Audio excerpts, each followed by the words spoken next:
तो जल्द चारधाम यात्रा शुरू हो, क्योंकि इससे बहुत हद तक जो व्यापारी वर्ग है वो इससे जुड़ा रहता है और चारधाम यात्रा शुरू ना होने की वजह से इसका असर कहीं ना कहीं व्यापारियों पर पड़ता हुआ नजर आ रहा है।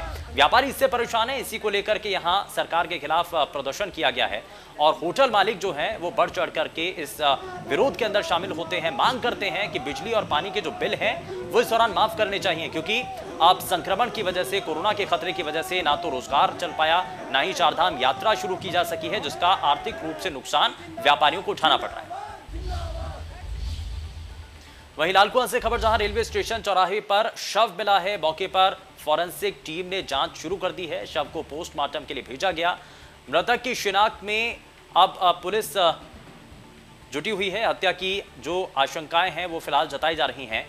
लालकुआं में शव मिलने से हड़कंप है और लालकुआं में शव मिलने के बाद इलाके में सनसनी फैल गई। जैसे ही इस घटना के बारे में जैसे ही लोगों को जानकारी मिली तो आग की तरह पूरे इलाके में ये घटना के बारे में लोगों को जानकारी पहुंची तो लोग सख्ते में हैं और शव मिलने के बाद से लोग ये समझने की कोशिश कर रहे हैं कि आखिर कारण क्या रहा।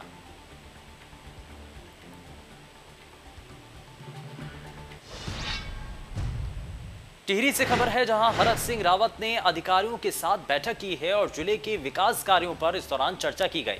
निर्माणाधीन योजनाओं को तुरंत शुरू किया जाए।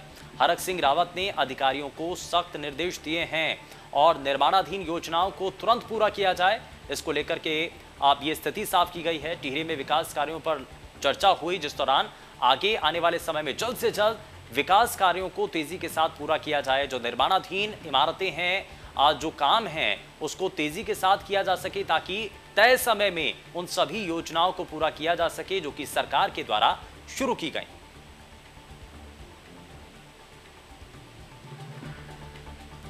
तो टिहरी में विकास कार्यों पर इस दौरान चर्चा की गई। हरक सिंह रावत ने अधिकारियों को सख्त निर्देश दिए हैं और इस दौरान निर्देश ये दिए हैं कि अधिकारियों को आप सीधे सीधे निर्देशित किया गया है कि जितने भी निर्माणाधीन जो अभी तक प्रोजेक्ट चल रहे हैं, जहां पर अभी भी काम चल रहा है, तो तय समय पर उन सभी प्रोजेक्ट्स को पूरा किया जा सके, ताकि आम जनता को आप जो तय समय है, जो डेडलाइन है, उस तक उनको सभी जो विकास के काम हैं उन तक वो पहुंचाए जा सके। और साथ ही साथ सरकार की अलग अलग तरीके से कोशिश है और अलग अलग परियोजनाएं, अलग अलग कार्यक्रम, अलग अलग योजनाओं के जरिए जनता तक राहत पहुंचाने की जो कोशिश है, विकास के रास्तों को मजबूत करने की कोशिश है।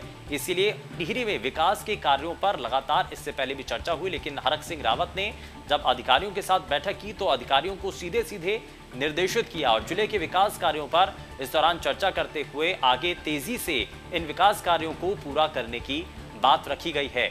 इसमें कई निर्माणाधीन चीजें हैं, जिसमें सड़कें हैं और तमाम जो बड़े प्रोजेक्ट्स हैं उनको भी शामिल किया गया और साथ ही साथ उनकी स्टेटस रिपोर्ट भी देखी गई और ये कोशिश की गई है कि अगर इलाके के अंदर, इस जिले के अंदर, टिहरी के अंदर अगर विकास तेजी के साथ करना है तो सबसे पहले अधिकारियों को इस पर बारीकी के साथ नजर रखनी होगी और लगातार जो प्रोजेक्ट्स चल रहे हैं उन पर नजर बनानी होगी। अगर कहीं पर भी कोई ढिलाई आ रही है तो उसको दूर करना होगा, कहीं कोई कमी आ रही है तो उसको दूर करना होगा और जल्दी से जल्दी उन प्रोजेक्ट्स को पूरा करना होगा।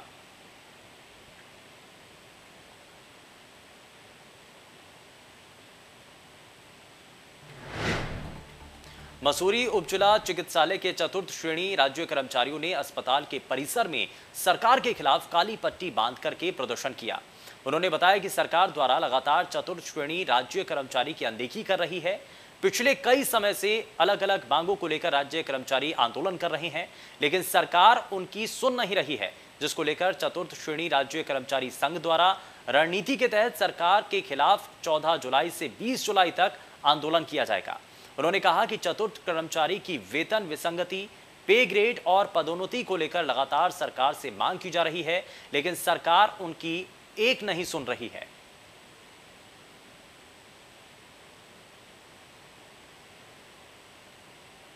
वहीं आम आदमी पार्टी ने उत्तराखंड के प्रत्येक परिवार को 300 यूनिट मुफ्त बिजली देने का ऐलान किया है और इसके तहत पार्टी ने पूरे प्रदेश में बिजली गारंटी अभियान शुरू कर दिया है और इस डिजिटल अभियान को आम आदमी पार्टी 1 अगस्त तक कुल 15 दिन तक पूरे प्रदेश में चलाएगी।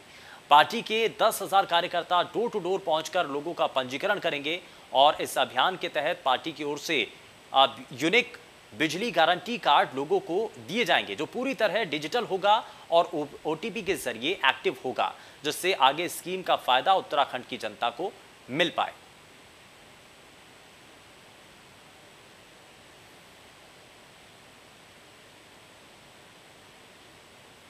वहीं रुड़की में प्लास्टिक के बढ़ते इस्तेमाल और उसके कचरे से होने वाले नुकसान को लेकर सरकार सतर्क नजर आ रही है और इसके चलते भगवानपुर क्षेत्र के लाम गांव में एक बड़ा प्लांट लगाया जा रहा है, जो उत्तर भारत में सबसे बड़ा और आधुनिक होगा, जिससे प्लास्टिक कचरे से होने वाले नुकसान से बचा जा सकेगा और उसका उपयोग भी हो सकेगा। इसके लिए कार्य शुरू किया जा चुका है। आपको बताएं कि गुजरात से मशीनें मंगवाई गई हैं, जो रविवार तक पहुंच जाएंगी। डीपीआरओ हरिद्वार रमेश त्रिपाठी ने बताया कि ये प्लांट भारत के नामचीन प्लांट्स में से एक होगा। उत्तर भारत में इस तरह का ये पहला प्लांट है जिसे गुजरात की तर्ज पर बनाया गया है।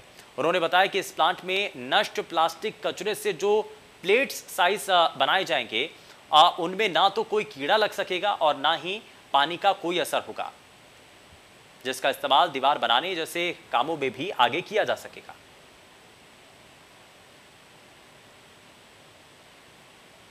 वहीं चुनाव का समय नजदीक आते ही बीजेपी में बैठकों का दौर तेज हो चुका है। रुद्रपुर जिले की कार्य समिति की बैठक की गई, जिसमें ऊधम सिंह नगर के प्रभारी मंत्री यतीश्वरानंद समेत प्रदेश महामंत्री, प्रदेश उपाध्यक्ष सहित जिले के बीजेपी पदाधिकारी मौजूद रहे।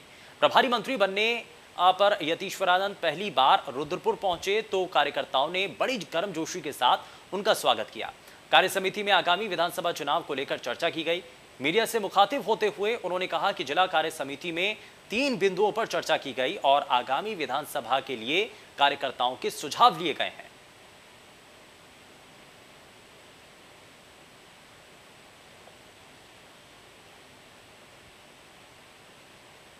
सालों के अंदर हमारी केंद्र की सरकार ने जो भी कल्याणकारी योजनाएं मजदूरों के लिए, किसानों के लिए, अगड़ों के लिए, पिछड़ों के लिए, व्यापारियों के लिए, युवाओं के लिए जो योजना लागू की है, वह बात आम जनता तक पहुंचाई जाए, उनको बताई जाए।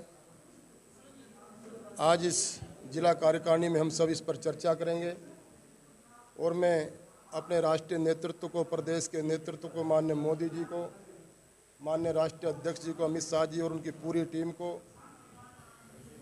बधाई देता हूं, शुभकामनाएं देता हूं। उन्होंने उत्तराखंड को एक ऐसा जुझारू, कर्मठ, ईमानदार, जो बाल्यकाल से ही संगठन में काम करते रहे।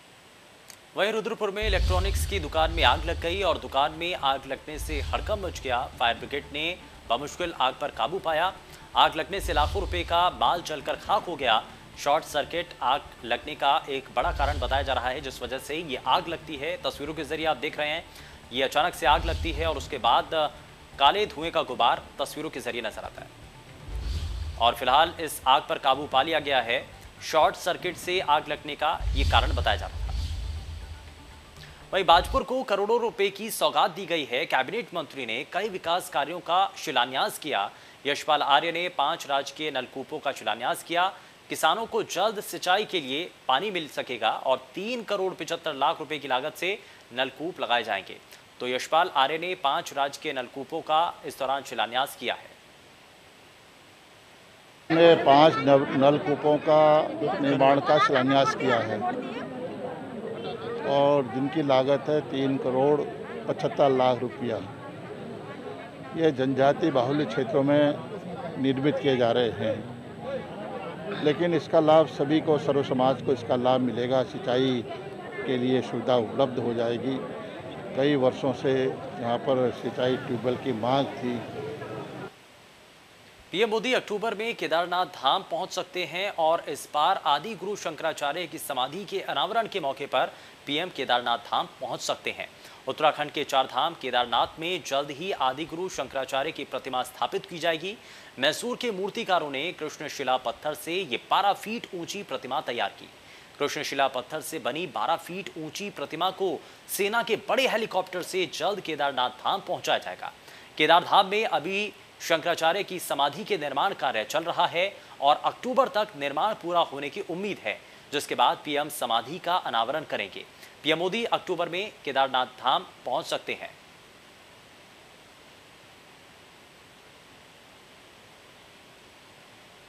वहीं कोरोना की तीसरी लहर को देखते हुए एम्स ऋषिकेश में हवा से ऑक्सीजन पैदा करने वाला पीएसए ऑक्सीजन प्लांट स्थापित किया जा रहा है। यह प्लांट कोविड मरीजों के इलाज में विशेष लाभकारी सिद्ध होगा। उम्मीद यह भी है कि 1 महीने के अंदर प्लांट से ऑक्सीजन का उत्पादन होने लगेगा और इस सुविधा को शुरू करने के लिए डीआरडीओ की मदद से एम्स में ऑक्सीजन प्लांट लगाया जा रहा है। पीएसए तकनीक आधारित इस प्लांट से 24 घंटे प्रति मिनट 1000 लीटर ऑक्सीजन गैस का उत्पादन होगा। और इस बारे में जानकारी देते हुए ऑक्सीजन प्लांट प्रोजेक्ट के nodal officer doctor Ajay Kumar ने बताया कि कोरोना संक्रमण की संभावित तीसरी लहर की चुनौतियों से निपटने में यह प्लांट विशेष रूप से लाभकारी सिद्ध होगा। कोरोना की तीसरी लहर को लेकर के एम्स की तरफ से यह बड़ा फैसला इस दौरान लिया गया।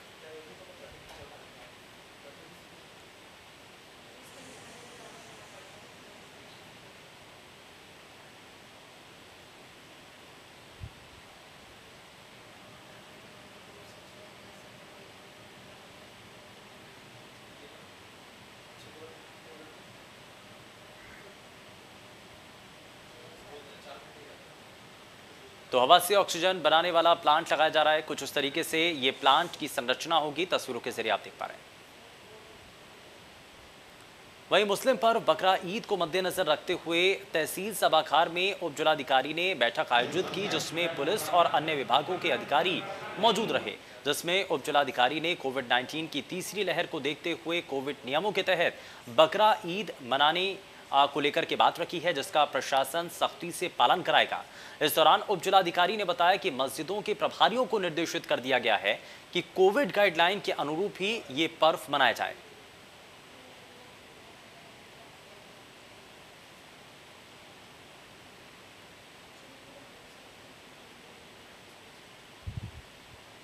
हिमाचल प्रदेश के 6 बार सीएम रहे और 5 बार सांसद रहे वरिष्ठ कांग्रेसी नेता राजा वीरभद्र सिंह की अस्थियां गंगा में विसर्जित की गईं। हरिद्वार में पूरे विधि विधान से अस्थि विसर्जन कार्यक्रम पूरा हुआ। राजा वीरभद्र सिंह की अस्थियों को उनके भतीजे कुंवर रिपुरमन सिंह और दारा सिंह वीरभद्र सिंह की अस्थियों को लेकर के पहुंचे थे हरिद्वार। राजनेता वीरभद्र सिंह का 8 जुलाई को निधन हो गया था और राजा वीरभद्र सिंह की अस्थियां गंगा में इस दौरान विसर्जित की गई।